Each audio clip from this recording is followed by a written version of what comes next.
Good evening, guys. So, anyways, long time no see. Naka-submit na pala ako ng dati yung ginagawa natin.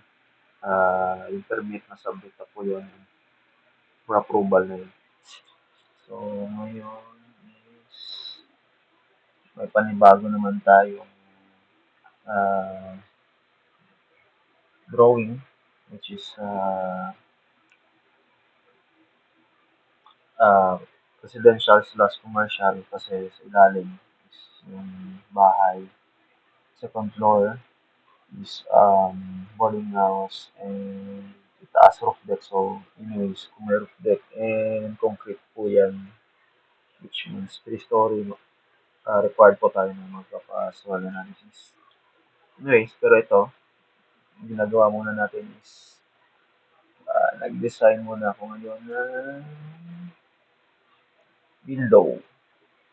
So, you can see, glass window. So, yung specs is aluminum aluminum frame, black or gray type, gray coated aluminum frame. Owning yung sa itaas and fix yung sa ilalim. And anyways, hindi siya tempered. So, kasi ano na si client. Pero 10 mm yung thickness ng specs natin sa window. 10 mm siya.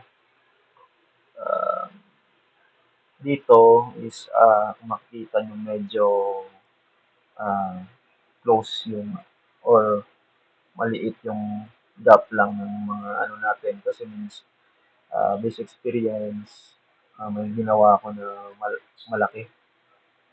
Pero kung si client nagtitipid, mapapamahal siya kasi yung tinitingnan minsan ng gas installer is yung mga retaso. So the more na maraming gagamitin na panel sa isang bintana, the more na the more na sa isang bintana, isang panel yung magagamit mo, mas lumalaki yung cost kaysa sa isang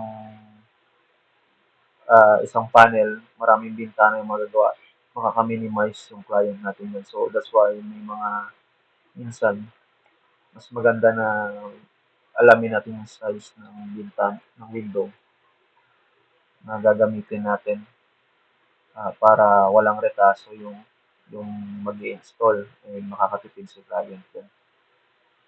Yun lang yun sa for now. Yan lang yung share ko na tawag yan. Share ko na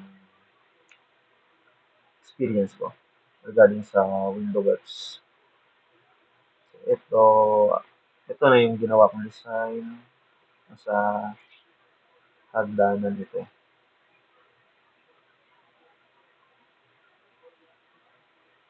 Guys, pakita ko muna. Sige.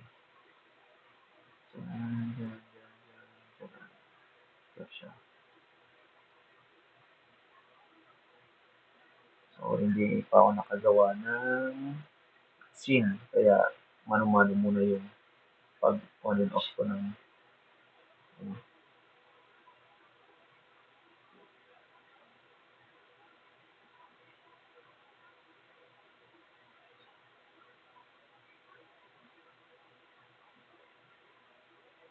kalimutan koloran.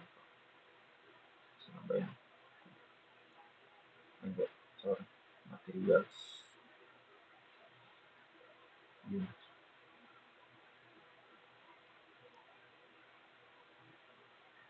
So, black. Yun. Ganyan.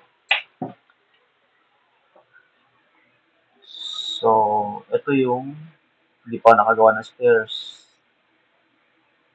Yun. Dito siya akyat. And dito rin. Yung sa structural analysis ko na rin po ito. So, poste natin 350 by 350. Lumabas. Then, walong 16 mm. Grade 40. Hindi po grade 32. Grade 40. Grade 40 is 200 Hindi. 275, ah, 275 megapascal.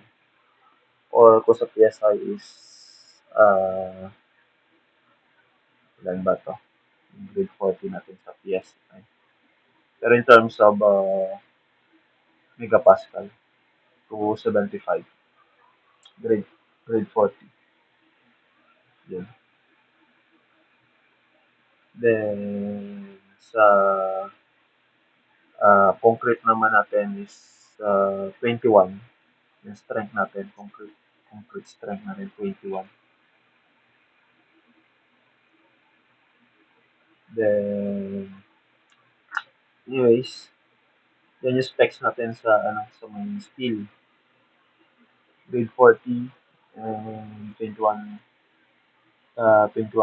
megapascal. Then, uh, 3-story. So, hindi ko pa na full finish yung, ito kasi yung fence eh. Anyways, ito yung actual ko sa site.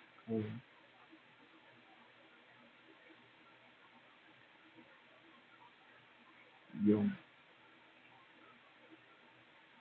so, yun na po. For now, yun update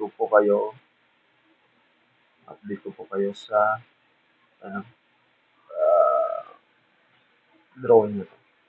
Thank you.